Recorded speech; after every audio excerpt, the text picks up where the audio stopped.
오늘은 이제 합성 함수하고 그 다음에 행렬 곱하기가 무슨 관계가 있는지, 그리고 invertibility, 그래서 인버스를 언제 우리가 역함수를 언제 만들 수 있는지 것에 대해서 얘기를 하고, 그 다음에 change of coordinate matrix라고 해서 그 좌표의 방향을 바꿔주는 매트릭스에 대해서 커버를 하도록 하겠습니다. 그래서 일단은 주로 함수 합성과 그 다음에 행렬 곱하기에 대해서 하고, 그 다음에 나머지 토픽들을 다루도록 하겠습니다. 그래서 행렬 곱하기라는 게 있는데요. 행렬 곱하기는 일반적으로 이제 i하고 j번째, 그러니까 c가 행렬 a 곱하기 행렬 b라고 하면은 cij, 즉 c라는 행렬의 i번째 행과 j번째 열에 위치한 원소는 그 A의 R번째 행하고 B의 J번째 열하고의 내적이 됩니다. 그래서 뭐 곱해서 더하면 이것이 내적이죠. 그래서 이렇게 곱하는 것이 왜 이렇게 꼭 곱해야 되는가라는 생각을 뭐 하지는 않았지만, 어찌됐건, 이러한 생각을 해본다면 이게 반드시 이렇게 곱해야 되는 거예요. 그래서 그 이유가 뭐냐면, 이 행렬 곱하기라는 건 함수 합성을 의미하게 됩니다. 그래서 함수 합성의 행렬 표현이 반드시 이렇게밖에 나타날 수 없다라는 것을 이번 시간에 증명하도록 하겠습니다. 그래서 보시면 이제 V하고 W, 그 다음에 Z라는 어떤 벡터 스페이스가 있고요. 그 다음에 V에서 W로 가는 우리가 리니어 트랜스포메이션을 T, 그 다음에 W에서 Z로 가는 리니어 트랜스포메이션을 U라고 할 때, 이 T의 행렬 표현을 B, 그 다음에 U의 행렬 표현을 A라고 하면은, 여기서 지금 알파하고 베타 감마는 각각 V하고 W와 Z의 베이시스입니다.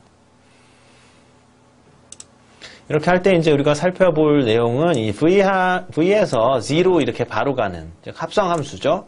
이렇게 갔다가 이렇게 가는 그 두 개의 함수가 합성되어 있는 이 함수의 행렬 표현이 어떻게 되겠는가라는 거죠.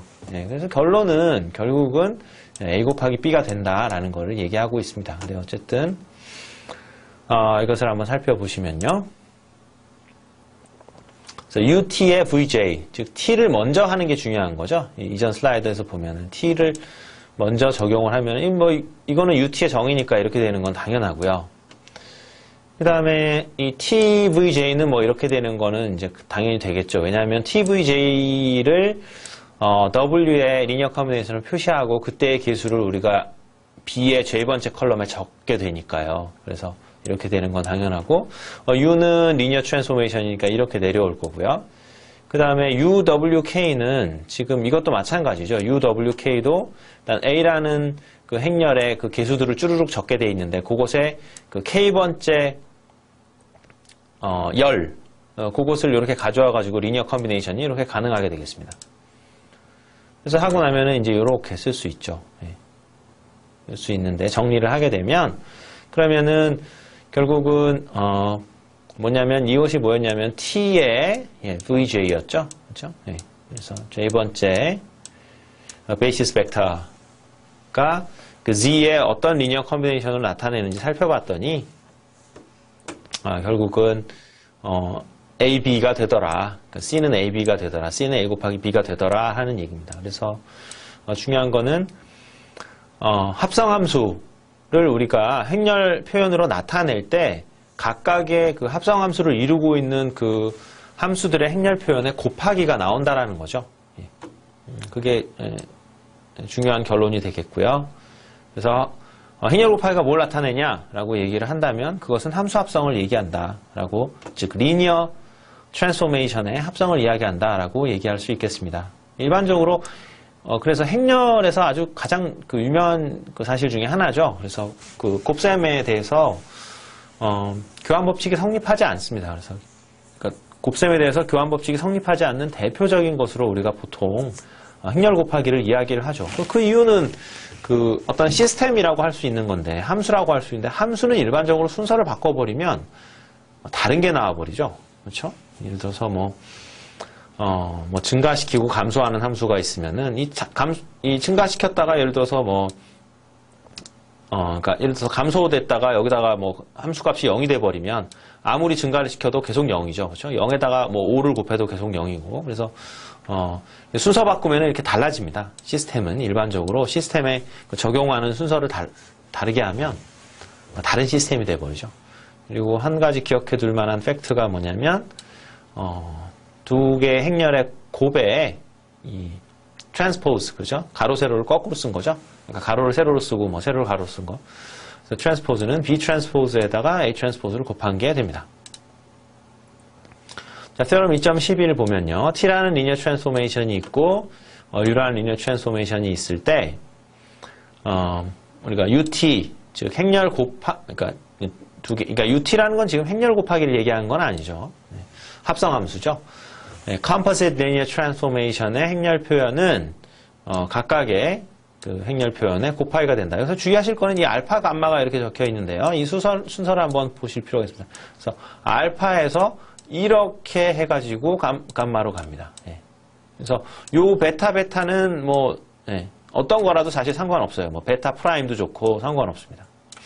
그래서 이것들이 되는지 한번 예제를 통해서 살펴보면요. U는 미분이고요. T는 지금 정적분이죠.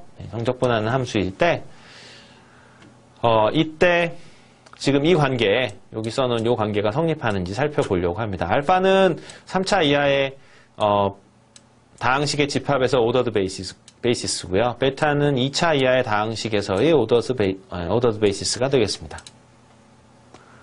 그래서 미분하면은 뭐 이거는 금방 나오겠죠. 1을 미분하면 0이고, x 미분하면 1이고, x제곱 미분하면 2x고, x제곱 미분하면 3x제곱이다. 이건 뭐 되는 거고요. 1을 정적분하면 x고, x를 정적분하면 이렇게 되고, 뭐 이렇게 되겠다. 뭐 이런 건 금방 확인이 가능하고요. 그래서 이것을 이제 행렬 표현을 하게 되면은 미분은 이렇게 나오고, 적분은 이렇게 나오는 거죠.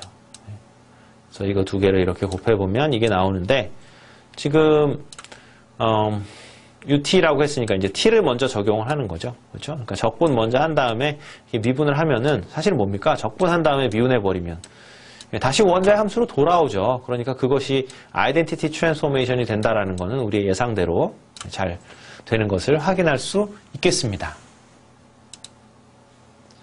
그래서 다음은 이제 크로네커 델타 펑션인데요. 그러니까, 디렉의 델타 펑션이라는 것이 있고 크로네커 델타 펑션이라는 게 있습니다. 그래서 델타 펑션을 그 공학에서는 이제 그러니까 두 가지를 배우게 되는데 여기서 배우는 건 이제 크로네커 델타 펑션. 크로네커 델타 펑션은 일반적으로 파라미터가 두 개인데요. 파라미터가 하나가 되면은 이제 이게 0일 때를 얘기합니다. 어쨌든 보통 두 개일 때를 많이 쓰니까. 그래서 i하고 j가 같으면은 1이 되고요. i하고 j가 다르면 0이 됩니다. 그래서 이 크로네커 델타 펑션을 이용을 하면은 우리가 n×n 아이덴티티 매트릭스의 원소는 이렇게 델타 ij가 된다. i번째 행과 j번째 열의 원소는 델타 ij가 된다라고 할 수 있겠죠. 아이덴티티 매트릭스는 여러분들이 잘 아시다시피 이렇게 여기도 빵이고 여기도 0이고 그리고 여기 이렇게 대각선에 이렇게 1이 쭉 적혀 있는 이러한 행렬을 우리가 아이덴티티 매트릭스라고 합니다. 자, 제로 디바이저인데요. 이거는 이제 갑자기 좀 튀어나온 면이 없지 않습니다만, 그러니까 대수학에서 이제 상당히 중요한 개념입니다. 보시면은 그 행렬 곱하기에서는 이제 성립하지 않는 것이 이런 것들이 성립하지 않습니다. 무슨 말이냐면 A, B가 두 개 행렬이 곱해서 0행렬이 됐다고 해서 A 또는 B가 0이라고 할 수가 없어요. 그러니까 무슨 말이냐면 캔슬레이션을 할 수가 없습니다. 그래서 행렬 곱하기에서 캔슬레이션 하면 안 됩니다. 그러니까 뭐 양쪽에 뭐 약분하면 뭐 이런 얘기 그런 거 이렇게 없애는 거요. 그래서 그런 것들을 할 수가 없죠. 약분은 아니군요. 약분이 아니고. 그래서 이런 것들을 그러니까 공통 인수를 이렇게 우리가 생략해 버리는 그런 거를 우리가 할 수가 없어요. 그래서 두 개의 행렬을 곱해서 0행렬이 됐다고 해서 어느 거 하나가 0행렬이 아니냐라고 생각을 할 수가 없죠. 그래서 뭐 이런 비슷한 것, 그러니까 이런 것들을 우리가 특별히 이 A나 B, 즉 곱해서 0이 되는데 자기 자신은 0이 아닐 때 우리가 그 원소를 특별히 제로 디바이저라고 합니다. 보시면 모드 4에서 즉 4로 나눴을 때 이 나머지만 보는 세상이 있죠. 이 세상에서는 숫자가 이제 모드 4에서는 숫자가 0, 1, 2, 3밖에 없는 거죠. 0 또는 1 또는 2 또는 3. 근데 보시면 2 곱하기 2를 하면은 4가 되는데 4는 모드 4 하면 0이죠. 그러니까 여기서 모드 4 세상에서 2는 뭐가 되냐면 zero divisor가 됩니다. 그러니까 무슨 말이냐면 자기 자신이 0이 아닌데도 0이 아니고 두 개를 곱했는데 0이 나오죠. 그러면 우리가 2를 모드 4에서 zero divisor라고 얘기를 합니다. 그래서 모드 4 세상을 우리가 이제 Z4라고 쓰는 거죠. Z4. 그러니까 모드 4만 하겠다라는 거죠. 그러니까 모든 정수를 4로 나눴을 때 나머지만 보겠다라는 겁니다. 그래서 모드 6를 한번 살펴보시면요. 모드 6를 살펴보시면 모드 6 세상은 이제 6으로 나눈 나머지만 보는 세상이죠. 이 숫자 집합을 우리가 Z6라고 합니다. 6으로 나눴을 때 나머지만 보는 세상이죠. 그래서 Z6에서는 숫자가 0, 1, 2, 3, 4, 5까지죠. 그렇죠? 그러니까 6은 다시 0이 되는 거고요. 그래서 6으로 나눴을 때 나머지만 보는 세상에서 보면 2 곱하기 3은 6이고 6은 이제 6으로 나눴을 때 나머지가 0이 될 테니까 결국 모드 6 세상, 그러니까 모드 6 세상에서는 그러니까 또는 뭐 G6에서는 2 곱하기 3은 0이 되죠. 근데 2도 0이 아니고 어차피 3도 0이 아닙니다. 그러니까 0이 아닌 숫자 두 개를 곱했는데 0이 돼버리죠. 그때 우리가 2하고 3을 뭐라고 하냐면은 이 모드 6 세상에서 또는 G6에서 zero divisor다. 이런 얘기를 합니다. 자, 지금은 이제 그 left multiplication transformation을 우리가 정의를 하는 건데요. 이거 뭐냐면 이 책에서는 이제 행렬과 그 시스템을 약간 구별하기 위해서 리니어 트랜스포메이션을 구별을 하기 위해서 지금 무슨 말이냐면 일단 우리가 이렇게 A라는 걸 이렇게 보통 적고 이것을 X 그 다음에 이때의 아웃풋을 AX라고 적는데 이거를 시스템이 A다, 즉 리니어 트랜스포메이션이 A다 라고 얘기를 하기는 어렵겠죠. 왜냐하면 이거는 A라는 걸 곱하는 리니어 트랜스포메이션이고 이 A는 리니어 트랜스포메이션의 이름은 아니잖아요. 이 A는 행렬의 이름이죠. A는 행렬이다.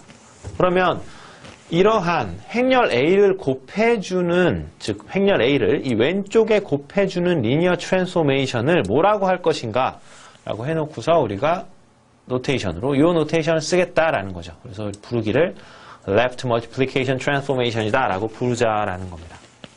그래서 뭐냐면 왼쪽에 A를 곱하는 그러한 리니어 트랜스포메이션을 left multiplication transformation이다 라고 얘기를 하겠습니다. 자, 그래서 살펴보시면 어떤 A 곱하기 B의 J번째 컬럼은 이 B의 J번째 컬럼에다가 A를 곱한 것 같다. 무슨 말이냐면 이 행렬 곱하기를 했을 때 이 J번째 컬럼은 단지 B의 모든 원소에 그 B의 모든 엔트리들에 디펜던트 하지 않죠. 단지 B의 J번째 컬럼에만 디펜던트 하게 됩니다. 마찬가지로 B의 J번째 컬럼을 우리가 뽑아낼 수 있는데 어떻게 뽑아낼 수 있냐면 B에다가 이 EJ라는 걸 곱하면 B의 J번째 컬럼이 뽑혀집니다. 이건 한번 예를 들어 보겠습니다. 그러니까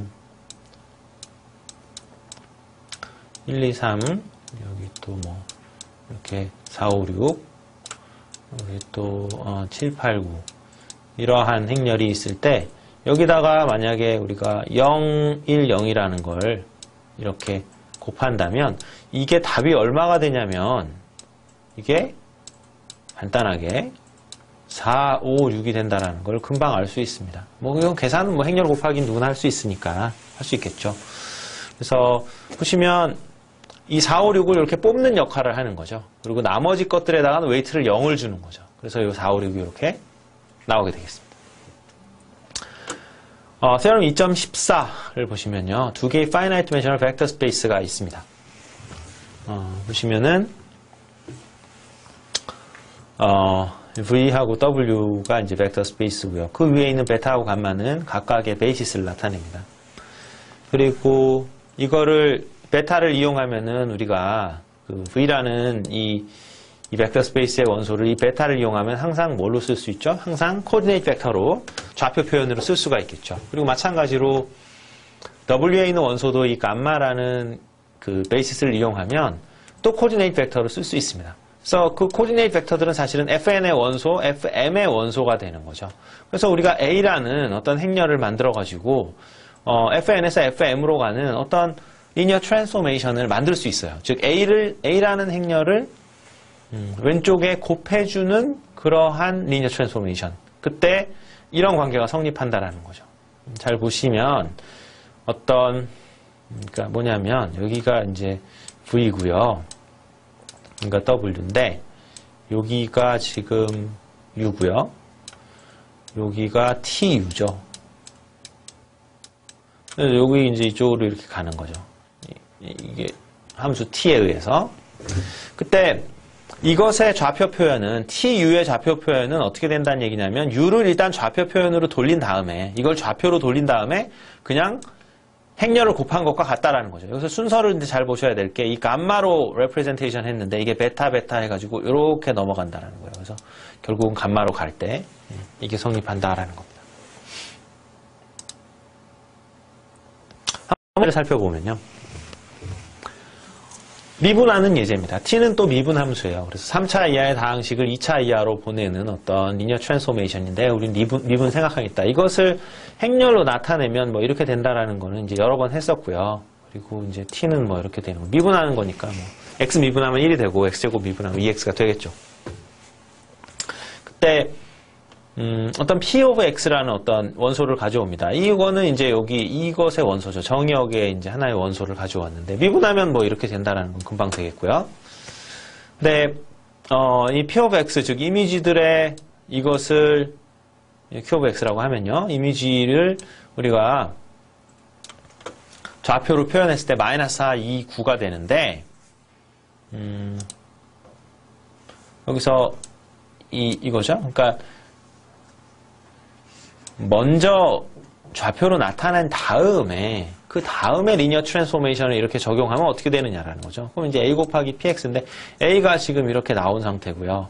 그리고 이거 지금 위에 그 원래 다항식 자체가 p of x가 2-4x 플러스 x제곱 플러스 3x제곱이니까 이걸 좌표로 만들면 당연히 뭐가 됩니까? 이걸 스탠다드 오더드 베이시스로 좌표를 만들면 2-4 1, 3 이렇게 되겠죠? 그렇죠? 네, 그래서 뭐 여기 지금 이렇게 나오는 걸 볼 수 있습니다. 그래서 이거 두 개를 곱하면은 이렇게 되는데 우리가 지금 본 것처럼 즉 좌표로 바꾼 다음에 행렬을 곱한 것과 먼저 리니어 트랜스포메이션을 생각한 다음에 마지막 나온 결과를 좌표로 바꾼 것과는 같다라는 거죠.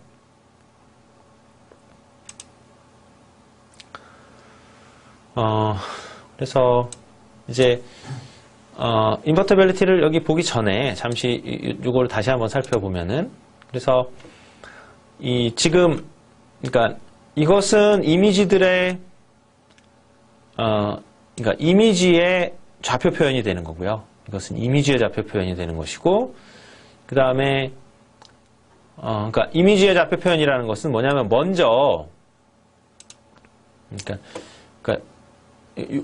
여기서 지금 이 V에서 FM으로 오는데 방법이 두 가지가 있습니다. 그러니까 이렇게 해서 오는 방법이 있고요. 이렇게 니은자를 그리면서 오는 방법이 있어요. 그래서 이 기역자로 오는 방법은 뭐냐면 일단 W로 간 다음에 그 다음에 좌표로 바꾸자라는 거예요. 그리고 이 니은자로 오는 방법은 뭐냐면 일단 좌표로 바꾼 다음에 그 다음에 행렬을 곱하자라는 어프로치죠. 그래서 이쪽으로 오나 오나 마찬가지다라는 게 정리가 되겠습니다. 그래서 지금 보시는 것처럼 이거는 뭐냐면 사실은 뭐예요? 이거는 기역자로 온 거죠. 그렇죠? 그러니까 리니어 트랜스포메이션을 먼저 한 다음에 좌표로 바꾼 거고요. 그 다음에 여기서 한 어프로치는 뭐냐면 니은자 어프로치입니다. 그러니까 뭐냐면 좌표로 일단 바꾼 다음에 그 다음에 행렬을 곱하는 어프로치를 쓴 거죠. 어떻게 해서 구하나 마이너스 4, 2, 9가 나오는 것은 마찬가지가 되겠죠. 그렇죠? 여기서 보시다시피 똑같아지는 걸 볼 수 있습니다. 2.4 섹션에 인버터빌리티가 있습니다. 그러니까 이거는 그 그러니까 역함수를 구할 수 있느냐 없느냐의 이야기예요. 그래서 보시면은 어떠한 리니어 트랜스포메이션이 이렇게 있을 때, 그러니까 V에서 W로 가는 리니어 트랜스포메이션이 있을 때, 이 W에서 V로 가는 리니어 트랜스포메이션을 만들 수 있는가? 사실 정확히 얘기하면 이게 리니어라는 거를 증명을 해야 됩니다만, 사실 리니어하다라는 거는 쉽게 증명이 가능한 편이고요. 그래서 우리가 역함수를 리니어한 걸 찾을 수가 있어요. 그러니까 리니어한 트랜스포메이션에 대해서 리니어한 역함수, 즉 인버스 트랜스포메이션을 찾을 수 있습니다. 그것도 마찬가지로 이제 리니어하게 되고, 그래서 U를 우리가 T의 인버스다, 즉 T의 역함수다라고 얘기를 하는데 언제 그러냐면 UT와 TU가 아이덴티티 트랜스포메이션이 됐을 때 우리가 U를 T의 역함수 또는 T의 인버스라고 얘기를 합니다. 그리고 노테이션은 U는 T의 마이너스 1승처럼 이렇게 쓰죠. 근데 이게 마이너스 1승이라고 읽는 건 좋지 않고요. 그냥 그대로 읽어주시면 됩니다. 그러니까 U는 T의 인버스다. 이렇게 얘기를 하는 것이 적당할 것 같습니다. 그리고 인버스가 되려면 이제 다음 시간에